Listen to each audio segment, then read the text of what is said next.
Have you been a Christian for a while now?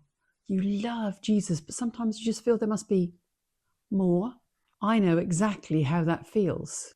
For years, I could sense the Holy Spirit stirring something in me. He felt so close, but somehow just out of reach. And then one night, in a tiny school hall with a group of Americans I didn't even know, everything changed.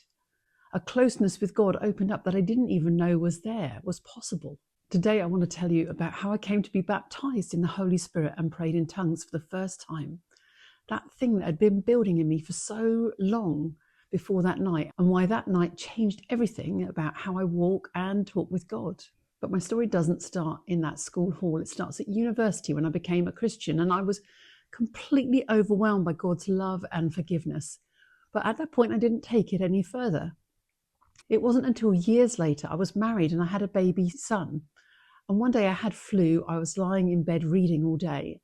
And the book I happened to be reading was by Billy Graham. And he was writing about the father giving his own son. And as I actually held my baby boy in my arms, I suddenly realized all that it had cost him. And something just opened in my mind. And I remembered back to that first encounter at university. And around the same time, and completely unprompted, it seems, my husband felt the same pull.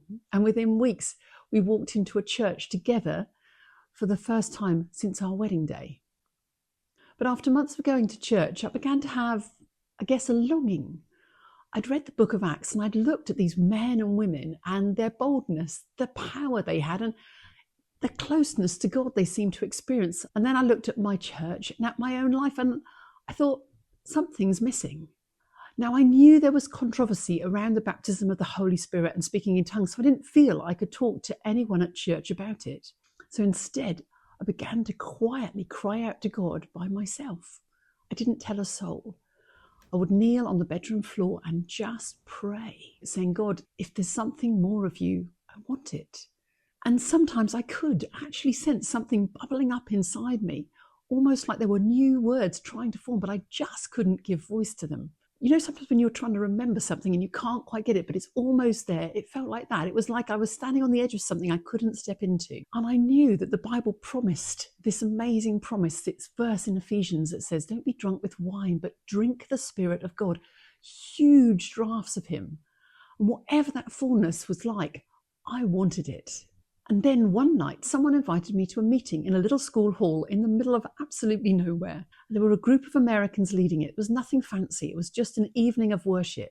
And I was just standing there worshipping, not expecting anything. And someone walked past and gently just placed their hand on me. And it was like, poof. It was like being hit by a bolt of lightning. And I'm not exaggerating. That's exactly what it felt like.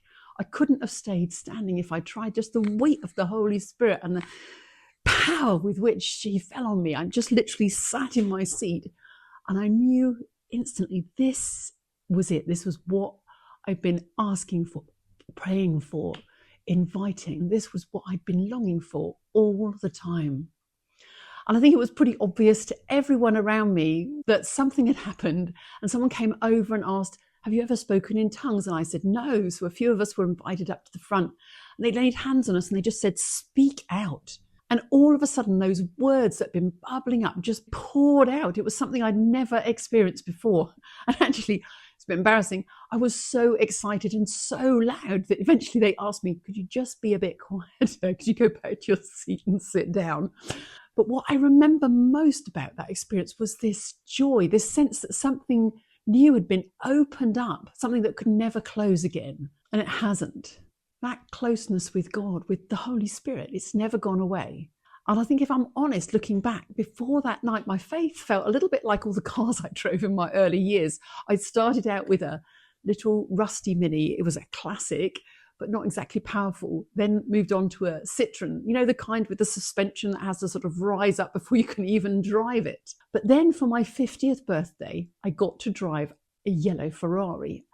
And honestly, it went from 0 to 60 in no time at all, even with me driving it, having no idea what I was doing. And it cornered like it was on rails. And that's, I guess, the closest way I can describe what changed inside me, because suddenly there was this power. And if you've ever sat behind a Ferrari, it's noisy and you know there's power there. And that's what I felt, this power, this closeness, this flow in my relationship with God that I just hadn't known before. So if you've ever wondered whether the Holy Spirit is real, baptism of the Holy Spirit is real, I'm here to tell you that yes, he is, and yes, it is. And if there's even the smallest whisper inside you saying, I think there has to be more, keep seeking him, keep leaning in, because that hunger, for me, that was the very first sign. And I think it could be for you that he's already drawing you in. I want to say thank you so much for listening. In a couple of weeks' time, I'll be talking about how the Holy Spirit impacts my day-to-day life and how I honestly couldn't do my life without him. If you'd like to hear more of this story, please consider subscribing. And until then, please remember that whatever is happening in your life today, God hasn't finished with your story yet.